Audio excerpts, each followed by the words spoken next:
फिर अगर हम बात करें रिलीजियस टॉलरेंस की बात करें, तो ये उस समय 2200 साल पहले कह रहे हैं कि सभी धर्म को आपस में सामंजस्य बना के चलना है, टॉलरेंस बना के चलना है। यही चीज़ तो हमारा आर्टिकल 25 से 28 कहता है, right to freedom of religion, fundamental right हमारा हो गया। तो आप देख रहे हो ये 2200 साल पहले जो कह के गए हैं वो आज हम फॉलो कर रहे हैं। तो चीज़ों को हम रिलेट करके पढ़ेंगे तो बहुत ही ज़्यादा एक मस्त आंसर बनेगा। हेलो एवरीवन, तो आज की जो वीडियो है ना वो मौर्य पीरियड का सेकंड वीडियो है। इसके पहले एक वीडियो आ चुका है, ठीक है। तो अभी हम बिहार स्पेशल का पढ़ रहे हैं मौर्य पीरियड के बारे में। देखिए मेरी वीडियो थोड़ी स्लो लगी ना, 2 से 3 मिनट शुरुआत के, तो 1.25 या 1.5x पे आप कर लीजिए, क्योंकि बाद में मैं पेस पकड़ लेता हूँ, ठीक है। तो आज की इस वीडियो में हम बात करेंगे रूलर्स के बारे में। पिछली वीडियो में बात किया था सोर्सेज क्या थे हमारे पास, हमें कैसे पता चलता है कि मौर्य पीरियड के क्या क्या हुआ था। लिटरेरी सोर्स थे, आर्कियोलॉजिकल सोर्सेज थे।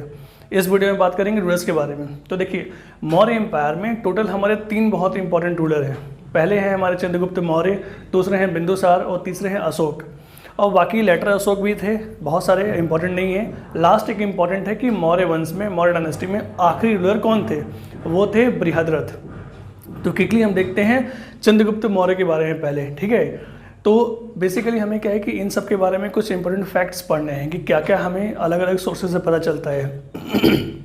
तो चंद्रगुप्त मौर्य की अगर हम बात करें ना, तो 322 BC में हमें पता है कि उन्होंने धनानंद को हरा दिया था और पाटलिपुत्र को ऑक्युपाई कर लिया। तो 322 BC में चंद्रगुप्त मौर्य आ जाते हैं और मौर्य वंश का एस्टेब्लिशमेंट हो जाता है। लेकिन जब ये आते हैं तो इनके ओरिजिन को लेकर बहुत डिस्प्यूट है हमारे कि चंद्रगुप्त मौर्य आखिर थे कौन, है ना। उनका वो क्या थे, शूद्र थे, वैश्य थे, क्षत्रिय थे, आखिर थे कौन। तो अलग अलग कुछ सोर्सेज हैं, तो उन सोर्सेज में हमें अलग इनके बारे में कुछ अलग अलग पता चलता है। तो वो एग्जाम पॉइंट ऑफ व्यू से बहुत इंपॉर्टेंट है। वो देखिए क्या क्या है। सबसे पहले इसमें अगर हम बात करें तो पुरानास के अकॉर्डिंग ये मेंशन है कि जो हमारे चंद्रगुप्त मौर्य है ना वो शूद्र थे। इनकी माता थी मुरा। अब वो जो मुरा है ना वो नंद डायनेस्टी में, धनानंद के समय में, उनके दरबार में एक विमेन थी, शूद्र विमेन थी। तो उनके बेटे थे चंद्रगुप्त मौर्य। तो इन्हें हम कहते हैं शूद्राज अकॉर्डिंग टू पुरानास। अगर हम बुद्धिस्ट टेक्स्ट की बात करें तो बुद्धिस्ट टेक्स्ट जो है ना वो ये मेंशन करता है कि जो चंद्रगुप्त मौर्य हैं वो शाक्य गणा से थे। शाक्य गणा उसी गणा है, वही गणा है जिससे कि लॉर्ड बुद्धा बिलोंग करते थे। रिपब्लिक ऑफ पिपलहलवाना जो नेपाल में है।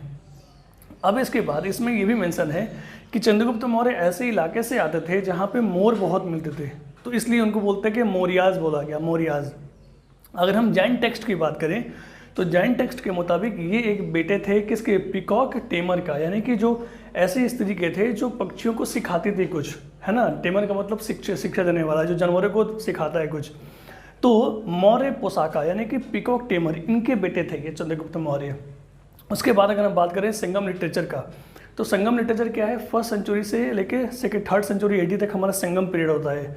जो साउथ के है ना रूलर यहाँ पे चेर चोल पंड्याज, तो इस संगम लिटरेचर में पता चलता है मौर्य शब्द का। तो ये हमारा हो गया इसके अकॉर्डिंग, संगम लिटरेचर के अकॉर्डिंग। फिर कुछ इंस्क्रिप्शंस हैं जो हम देखेंगे ना कि अशोका के समय में अलग अलग इंस्क्रिप्शंस थे। जो पिछले वीडियो में हमने देखा था 14 मेजर रॉक एडिक्ट्स थे, 7 मेजर पिलर एडिक्ट्स थे और प्लस में 2 केव एडिक्ट्स थे। तो उन पिलर्स में से, रॉक में से अलग अलग इन्फॉर्मेशन मिलता है। तो उसी में से एक है हमारा जूनागढ़ इंस्क्रिप्शन। ये जूनागढ़ इंस्क्रिप्शन कहाँ पे है, वो है हमारे गुजरात में। यहाँ पे जूनागढ़ इंस्क्रिप्शंस ऑफ रुद्र दमन, या फिर इनसे हम गिरनार भी कहते हैं, गिरनार एडिक्ट, ठीक है। यहाँ ये मेंशन है कि चंद्रगुप्त मौर्य क्या थे, वैश्य थे। तो एग्जाम में बहुत इंपॉर्टेंट है, पूछ लेता है, आपको पूछ लेगा कि वैश्य किसके मुताबिक थे, है ना, या फिर शूद्र किसके मुताबिक थे। तो ये इनके ओरिजिन को लेके हो गया ब्रीफ, याद रखिएगा। इसी में एक था हमारा मुद्ररक्षका जो विशाखदत्त ने लिखा था, ठीक है ना। तो उनके मुताबिक जो चंद्रगुप्त मौर्य हैं वो कहते हैं कुलहीना, यानी कि लो क्लैन, बहुत लो जाति से आते थे। और इनको कुलहीना बोला गया या फिर बोला गया वृषाला, याद रखिएगा। और प्लस में चंद्रगुप्त मौर्य को कुछ अलग अलग नाम से भी पुकारते हैं, जैसे ग्रीक टेक्स्ट हो गया या फिर चाइनीज़ टेक्स्ट हो गया ना, उसमें इनको सैंद्रोकोतस या एंद्रोकोतस कहते हैं। तो ये नाम याद रखिएगा। अब 322 BC के बाद जो इम्पोर्टेंट इवेंट आता है वो आता है 305 BC। 305 BC में क्या होता है कि ये लड़ाई लड़ते हैं सेल्यूकस निकेटर से। तो सेल्यूकस निकेटर को हरा देते हैं। अब हराने के बाद क्या होता है कि इनमें ट्रीटी होता है। अब इस ट्रीटी के मुताबिक सेल्यूकस निकेटर चंद्रगुप्त मौर्य को 4 अपना ट्रांस इंडस रीजन देता है। ट्रांस इंडस क्या होता है? इंडस के पार का जो हमारा रीजन है ना, टेरिटरी, उसको बोलते हैं ट्रांस इंडस रीजन्स, जो हमारा अफगानिस्तान पाकिस्तान के साइड आता है। तो वो 4 रीजन जो है दिया गया चंद्रगुप्त मौर्य को, और बदले में चंद्रगुप्त मौर्य ने इनको 500 हाथी दिया था। किनको दिया था? सेल्यूकस निकेटर को। तो पूछता एग्जाम में कौन से रूलर ने 500 एलिफेंट गिफ्ट किया था, तो वो चंद्रगुप्त मौर्य थे। अब चंद्रगुप्त मौर्य को रिटर्न में जो 4 रीजन मिला है वो कौन कौन सा था? तो वो था हेरात, जिसको बोलते हैं एरिया, ठीक है ना, एरिया। हेरात कहाँ पे है? ये अफगानिस्तान में इस रीजन में है। उसके बाद इन्होंने कब्जा किया क्या? काबुल को, फिर कंधार को, और फिर बलूचिस्तान को। इसका लोकेशन अगर हम देखें तो ये है हमारा हेरात, ये है हमारा काबुल, और ये है हमारा कंधार, और ये है बलूचिस्तान, ये वाला रीजन पाकिस्तान का। ये रीजन मिल गया चंद्रगुप्त मौर्य को। तो चंद्रगुप्त मौर्य जो है अपना पूरा जो इंडिया का जो रीजन था यहाँ से वो यहाँ तक एक्सपैंड कर दिया, अफगानिस्तान तक। कितने बड़े एम्पायर को उन्होंने एक्सपैंड किया, सोचो आप। और फिलहाल फिर उसके बाद ये तय हुआ कि चंद्रगुप्त मौर्य, सेल्यूकस निकेटर, इनकी जो टेरिटरी के जो बाउंड्री है ना वो कौन सा होगा? तो हिंदू कुश की पहाड़ियाँ। ये हमारा हिंदू कुश की पहाड़ियाँ हैं, ये वाला अफगानिस्तान है ना, ये वाला पैरेलल रेंजेस जैसे जाता है। तो हिंदू कुश की पहाड़ी एक बॉर्डर लाइन हो गया। ये हमारा हो गया इनका मेजर इंसिडेंट। अब आता है बात कि चंद्रगुप्त मौर्य इनका धर्म क्या था, कौन सा धर्म फॉलो किए थे ये? तो बाद में ये फॉलो करते हैं जैनिज्म। और वो एविडेंस कहाँ से मिलता है? ये हमें ऐसे पता चलता है कि ये भद्रबाहु के साथ साउथ इंडिया में गए थे, श्रवणबेलगोला। ये कर्नाटका में है, चंद्रगिरी पहाड़ी, चंद्रगिरी एक पहाड़ी कर्नाटका में, चंद्रगिरी पहाड़ियों पे ही जाके वहाँ पे गए थे। और वहाँ जाने के बाद क्या किए? स्लो स्टार्वेशन किया इन्होंने। जैनिज्म में एक टर्म है सालेखना, तो सालेखना मतलब होता है स्लो स्टार्वेशन, उसके तहत अपने प्राण को त्याग दिए। तो ये इंपॉर्टेंट है हमारा चंद्रगुप्त मौर्य के बारे में। क्लियर है? अब चंद्रगुप्त मौर्य के बाद हमारे आते हैं बिंदुसार। अब बिंदुसार जो है ना वो बेटे थे चंद्रगुप्त मौर्य के। तो बहुत सारे टेक्स्ट में हमें ये चलता है पता कि इनको बोला गया अमित्रघात, अमित्रघाता बोला गया है, याद रखिएगा अमित्रघाता, ये टर्म बहुत इंपॉर्टेंट है, अमित्रघाता। अब इसका मतलब क्या होता है? इसका मतलब होता है शत्रुओं का विनाशक, द स्लेयर ऑफ एनिमीज या द स्लेयर ऑफ फोज, या फिर हम कहते हैं क्या कह सकते हैं destroyer of enemy, destroyer of enemies. यहाँ तक क्लियर है? ये हो गया हमारा इसके बारे में। अब इस बिंदुसार के बारे में कुछ 3 चीज़ें बहुत इंपॉर्टेंट है। इन्होंने 3 चीज़ मांगी थी।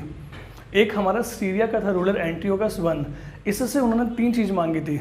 स्वीट वाइन हो गया, ड्राइड फिक्स हो गया, और एक सोफिस्ट यानी कि फिलासफर। तो स्वीट वाइन और ड्राइड फिक्स ये तो दे दिया एंटियोकस I ने, लेकिन फिलासफर नहीं दिया। क्यों? क्योंकि उसके मुताबिक, उसके धर्म के मुताबिक फिलासफर्स को या फिर जो पढ़े लिखे लोग हैं उनको भेजना अलाउ नहीं था। तो सिर्फ और सिर्फ ये दोनों चीज़ पूरा होता है, ये चीज़ को रिजेक्ट कर दिया जाता है। इसके बाद आता है अब इसी एंटियोकस I का था एम्बेसडर डेमास्कस, जो कि बिंदुसार के कोर्ट में था। ठीक है, अब ये तो हो गई ये सब बातें, मेजर चीज़ें। अब आता है कि बिंदुसार का धर्म क्या था, उसने कौन से धर्म को फॉलो किया? तो बिंदुसार के अकॉर्डिंग उसने आजीविका सेक्ट को फॉलो किया था। आजीविका सेक्ट याद रखिएगा, इनके पिताजी जो हैं जैनिज्म को फॉलो किए, लेकिन उनके बेटे बिंदुसार ने आजीविका सेक्ट को। अब आजीविका सेक्ट क्या होता है? देखिए, जिस समय हमारा वैदिक कल्चर था, हमारे जैनिज्म थे, बुद्धिज़्म थे ना, उसी समय आजीविका भी एक तरह का अलग रिलीजन था। रिलीजन कम, इसको हम एक मूवमेंट कह सकते हैं, एक श्रमाना मूवमेंट कहते हैं, श्रमाना मूवमेंट। एक्चुअली इसमें क्या था ना, कुछ नग्न तपस्वी, नेग्ड एस्केटिक होता है, यानी कि एस्केटिक मतलब तपस्वी, तो नेग्न एस्केटिक पीपुल, नग्न तपस्वी लोग के एक समूह को हम लोग बोला गया आजीविका सेक्ट बोला गया। तो इस आजीविका सेक्ट को फॉलो करते थे बिंदुसार। ठीक है, अब ये जो आजीविका सेक्ट है ये 5th सेंचुरी BC यानी कि करीब 500 BC के आसपास, जिस समय महावीरा थे, उसी समय ये सेक्ट आया था। इसका हेडक्वार्टर कहाँ था? इसका हेडक्वार्टर था श्रावस्ती। श्रावस्ती कहाँ पे है? तो श्रावस्ती यहाँ पे यूपी में है। ठीक है ना, ये नेपाल से सटा हुआ इलाका है, जगह है श्रावस्ती। इसके इधर है हमारा बलरामपुर, इधर है गोंडा, और इधर है बहराइच। यहाँ है बलरामपुर, यहाँ है गोंडा, और यहाँ है बहराइच, और ये है नेपाल। तो ये हमारा यूपी में होगा श्रावस्ती, जो कि हेडक्वार्टर था किसका? आजीविका सेक्ट का। अब इस आजीविका सेक्ट को फाउंड किसने किया था? वो थे मखाली गोसाला। मखाली गोसाला याद रखिएगा आजीविका सेक्ट के फाउंडर थे। और यही मखाली गोसाला ऐसा कहते हैं कि लॉर्ड महावीरा के कंटेम्प्रोरी थे। तो ये हमारा बात हो गया। ठीक है ना, अब इसमें एक और चीज़ आता है कि जिस समय बिंदुसार रीजन में थे, तो उनके बेटे अशोक क्या कर रहे थे? तो अशोक जो है वो उज्जैन के उस समय गवर्नर थे, याद रखिएगा उज्जैन के गवर्नर थे। प्लस ये भी कहता है कि जिस समय बिंदुसार के समय में तक्षशिला एक जगह है, यहाँ पर तक्षशिला, ये तक्षशिला है।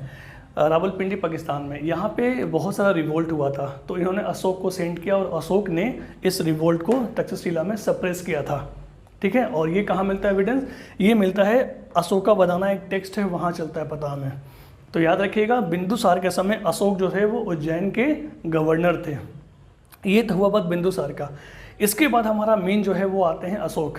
अशोक की जब हम बात करें तो अशोक ने रूल किया था 273 BC से 232 BC तक।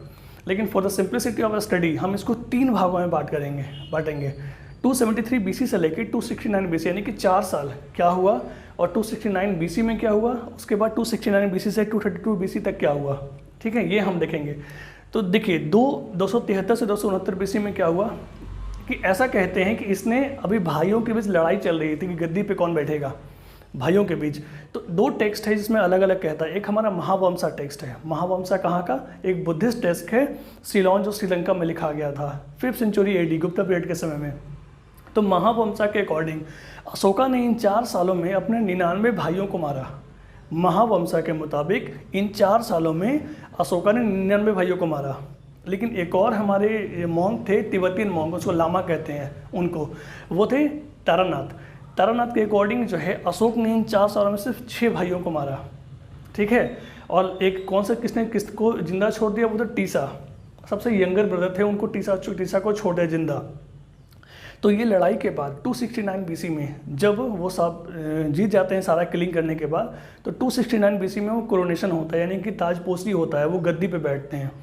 तो ये हमारा एक मेजर इंसिडेंट हुआ। अब 269 BC से 232 BC तक कुछ मेजर इवेंट्स हुए थे, वो हम देखते हैं। तो 269 BC जब हमारा कोरोनेशन हो जाता है, तो during the 8th year of the coronation, या फिर अपने रूल के 9वें साल में, उनका 261 BC में क्या होता है, कलिंगा वार होता है। अब कलिंगा वार जो होता है ये उनका बहुत ही ट्रांसफॉर्मेशनल डेट है पूरा हिस्टोरिक पीरियड के लिए। देखिए 261 BC में कलिंगा वार होता है। इसका एविडेंस कहाँ मिलता है? हमें मिलता है 13th रॉक एडिक्ट में। याद रखिएगा, हम जब आगे वीडियो में पढ़ेंगे कि अशोका का बहुत सारा इंस्क्रिप्शंस आया था, रॉक इंस्क्रिप्शंस था, पिलर इंस्क्रिप्शंस था, केव इंस्क्रिप्शंस था। तो 14 मेजर रॉक इंस्क्रिप्शंस थे, उनमें से एक था हमारा बहुत इंपॉर्टेंट 13th रॉक एडिक्ट। इसी 13th रॉक एडिक्ट में हमें कलिंगा वार के बारे में पता चलता है। ठीक है ना, ये कलिंगा वार के बारे में याद रखिएगा। इसके बाद आता है कि जब ये कलिंगा वार हुआ तो आखिर ऐसा क्या आउटकम निकला कि पूरा हिस्ट्री बदल देता है और अशोक को हम ग्रेटेस्ट ऑफ द ग्रेटेस्ट कहने लगते हैं। तो इसका आउटकम ये निकला कि इस वार के बाद उसने लड़ाई छोड़ दिया और क्या अपनाया, धर्म के रास्तों को अपनाया, शांति के रास्ते में अपनाया। तो 2 टर्म आता है, धम्माघोसा और बेरीघोसा। जिस समय वो लड़ाई को छोड़ दिया तो वो शांति के राह पे गया, उससे बोलते हैं धम्माघोसा। तो ये जो धम्माघोसा और बेरीघोसा है ना, ये एक rock edict, 4th rock edict है। उस रॉक एडिक्ट में इसके बारे में इंफॉर्मेशन मिलता है हमें। जो 14 मेजर रॉक एडिक्ट है ना हमारे अशोका के, उसी में से एक तो 13th रॉक एडिक्ट हो गया, एक 4th रॉक एडिक्ट हो गया जो मेंशन करता है धम्माघोसा और बेरीघोसा के बारे में। तो धम्माघोसा होता है साउंड ऑफ पीस एंड बेरीघोसा होता है साउंड ऑफ वार। ठीक है, एक तो ये टर्म हो गया। दूसरा ये बोला गया कि कलिंगा वार के बाद जो हमारे अशोक हैं वो बुद्धिज्म को मान लेते हैं।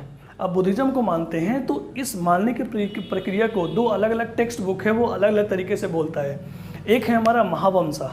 महावंशा वही सिलोनीज बुक जो श्रीलंका में लिखा गया था। इस श्रीलंकन बुक के मुताबिक जो अशोका है वो बुद्धिज्म में कन्वर्ट होता है। और कौन कन्वर्ट करता है? एक 7 साल का बच्चा था जिनका नाम था निग्रोधा, ए 7 year old मॉन्क निग्रोधा। इसने अशोक को बुद्धिज्म में कन्वर्ट कर दिया, बुद्धिस्ट में। ठीक है, और एक और हमारा है भाबरू बैराट एडिक्ट है। भाबरू बैरात कहाँ पे है? राजस्थान में। यहाँ पे राजस्थान में है भाबरू बैरात। इस एडिक्ट में चलता है पता कि उदय गुप्त ने इसको बुद्धिज्म में कन्वर्ट किया था, भाबरू बैरात, याद रखिएगा। तो ये इसका कन्वर्जन के बारे में मेजर इंसिडेंट्स हो गया। अब बात आता है कि 261 BC के बाद कौन सा इंपॉर्टेंट इवेंट है। चूँकि हम पढ़ रहे हैं बिहार स्पेशल, तो बिहार के बारे में बहुत इंपॉर्टेंट हो जाता है। तो 260 BC में जाता है बोध गया। अब ये बोध गया जाता है, ये इन्फॉर्मेशन कहाँ मिलता है? तो 8th रॉक एडिक्ट है ना, 8th रॉक एडिक्ट, यहाँ चलता है पता हमें कि अशोक जो है बोध गया था। अब जब बोध गया जाता है तो बोध गया से कुछ जुड़ा हुआ 2-3 इन्फॉर्मेशन याद रखिए। बोध गया को बुद्ध भगवान के टाइम में बोलते थे उरुवेला। क्या बोलते थे? उरुवेला। यहाँ पे है उरुवेला, उरुवेला, URU वेला, उरुवेला। उरुवेला का मतलब होता है लैंड ऑफ सैंड। उस इलाका में बालू बहुत मिलता था। इसलिए लैंड ऑफ सैंड बोला गया। और उसके 200 साल के बाद जब अशोक जो है वो आते हैं बोध गया, तो उस समय जो है बोध गया को क्या बोलते थे, संबोधि या फिर वज्रासना। तो संबोधि का मतलब होता है जहाँ पे इनलाइटमेंट, जहाँ पे भगवान बुद्ध इनलाइटमेंट प्राप्त किए थे, तो बोध गया को क्या बोलते थे, संबोधि। और वज्रासना क्यों, क्योंकि अशोक जब यहाँ गया था तो वहाँ पे स्टोन स्लैब, एक उनके नाम पे एक स्टोन स्लैब बनवाया था, इसलिए उसे हम कहते हैं वज्रासना। तो बोध गया का 3 एंशिएंट नाम हो गया, एक तो हो गया उरुवेला बुद्ध के समय, भगवान बुद्ध के समय, और 2 हो गया हमारा संबोधि, और 1 हो गया वज्रासना। तो टोटल 3 नाम हो गए बोध गया के, याद रखिएगा। तो ये हो गया बोध गया से जुड़ी हुई चीज़ें। फिर हमारा आता है कि 250 BC में थर्ड बुद्धिस्ट काउंसिल हुआ था। थर्ड बुद्धिस्ट काउंसिल पाटलिपुत्र में हुआ था, और ये कौन लीड किया था, तो मोगालीपुत्र टीसा ने किया था, उनके चेयरमैनशिप में हुआ था ये। और राजा कौन था, राजा अशोक। इसके पहले इतिहास में 4 मेजर बुद्धिस्ट काउंसिल होते हैं एंशिएंट इंडिया में। पहला होता है अजातशत्रु के समय, कहाँ पे, राजगृह में होता है। दूसरा होता है कालाशोका के टाइम में, वो कब होता है, यहाँ पे वैशाली में। और तीसरा होता है हमारा अशोक के टाइम में, ये पाटलिपुत्र में। और चौथा होगा हमारा कुषाण रूलर कनिष्क के टाइम में, वो कब होगा, वो कश्मीर में होगा, 98 AD में होगा। ये कब हुआ था, 483 BC में हुआ था, जब हमारे बुद्ध भगवान की मृत्यु हुई थी, पहला Buddhist council. Second Buddhist council 383 में हुआ था, जब बुद्ध भगवान के मरने का 100 साल हो गया था, तब हुआ था। और ये 250 में तो हमारा हुआ था ये अशोका के समय में। और 98 AD में हुआ था हमारा यहाँ पे कुंदलवन कश्मीर में हुआ था, fourth Buddhist council in the leadership of Kanishka. तो ये हो गया इसके बारे में। अब इसमें एक चीज़ और आता है कि कलिंगा वार के बाद अशोक ने कुछ धम्मा अपना शुरू किया था, उसका एक धम्मा। तो इस धम्मा को कंफ्यूज मत होइए, बुद्धिज़्म अलग है, धम्मा अलग है। अशोका का जो रिलीजन था ना, रिलीजन था बुद्धिज़्म, लेकिन धम्मा उसका एक खुद का एक अपना एक सेट ऑफ रूल्स या मोरल कंडक्ट के बारे में दिया था कि दुनिया को फैलाने के लिए। वो क्या था बेसिकली हर आदमी का अपना मोरल बिहेवियर कैसा होगा, एक धर्म दूसरे धर्म के साथ कैसे कोएग्जिस्टेंस में रह सकते हैं, एक मोरल ड्यूटी क्या होता है इंसान का, उसमें वो उन्होंने मेंशन किया है। अब इसमें कुछ चीज़ रिलेट करके पढ़ने में बड़ा मज़ा आता है। अगर आप आंसर में इस धम्मा को रिलेट करोगे प्रेजेंट कॉन्स्टिट्यूशनल आर्टिकल से, तो वो आंसर एक काफ़ी आपको हाई लेवल ऑफ मतलब मार्क्स दे सकता है। वो एग्जामिनर को देगा ना कि बंदा देखो कैसे रिलेट कर रहा है। तो देखो इस अशोका धम्मा में क्या मेंशन किया था उन्होंने कि जानवरों को नहीं मारना है, प्रोहिबिशन ऑफ एनिमल सेक्रीफाइसेस वो नहीं करना है, टॉर्चर नहीं करना, वायलेंस नहीं करना है। अब यही सेम चीज़ हमारा DPSP फंडामेंटल राइट और ड्यूटीज़ है उनमें भी मेंशन है। तो फंडामेंटल राइट कहाँ से कहाँ है, 12 से 35, आर्टिकल 12 से 35। DPSP कहाँ है, तो आर्टिकल 36 से 51। फंडामेंटल ड्यूटीज़ कहाँ है, तो 51A हमारा कहता है। अब ये अगर हम करें प्रोविजन ऑफ एनिमल सेक्रीफाइसेस, तो यही हमारा 48A भी कहता है DPSP। वो क्या बोलता है, protection of wild life and environment, indirectly तो वही कह रहा है ना। फिर अगर हम बात करें human treatment to servants and social welfare, अगर हम ये बात करें तो आर्टिकल 38 और 46 ये क्या कहता है कि प्रमोशन ऑफ वेलफेयर किसके लिए, वीकर सेक्शंस के लिए, जो SC हो गए, जो ST हो गए, जो OBC हो गए। तो इनडायरेक्टली वही चीज़ तो ये भी कह रहा है ना। और 51A भी कहता है कि हमें खुद इंप्रूव करना है और जो वीकर सेक्शन है उनके लिए भी काम करना है। फिर अगर हम बात करें रिलीजियस टॉलरेंस की बात करें, तो ये उस समय 2200 साल पहले कह रहे हैं कि सभी धर्म को आपस में सामंजस्य बना के चलना है, टॉलरेंस बना के चलना है। यही चीज़ तो हमारा आर्टिकल 25 से 28 कहता है, right to freedom of religion, fundamental right हमारा हो गया। तो आप देख रहे हो ये 2200 साल पहले जो कह के गए हैं वो आज हम फॉलो कर रहे हैं। तो चीज़ों को हम रिलेट करके पढ़ेंगे तो बहुत ही ज़्यादा एक मस्त आंसर बनेगा, शानदार। ठीक है, ये आपका हो गया पूरा धम्मा। और धम्मा को कैसे हमने रिलेट किया है प्रेजेंट डे अपने कॉन्स्टिट्यूशनल मेजर से। तो आई होप कि ये सारी चीज़ें आपको पूरा कवर हुई होंगी। कुछ भी डाउट है तो क्वेश्चन कमेंट कीजिएगा, मैं आंसर करूँगा। और वीडियो पसंद आए तो लाइक कीजिएगा, शेयर कीजिएगा और सब्सक्राइब ज़रूर कीजिएगा। ठीक है, बहुत एफर्ट लगता है इसको बनाने में, तो शेयर ज़रूर कीजिएगा। Thanks for watching, have a nice day.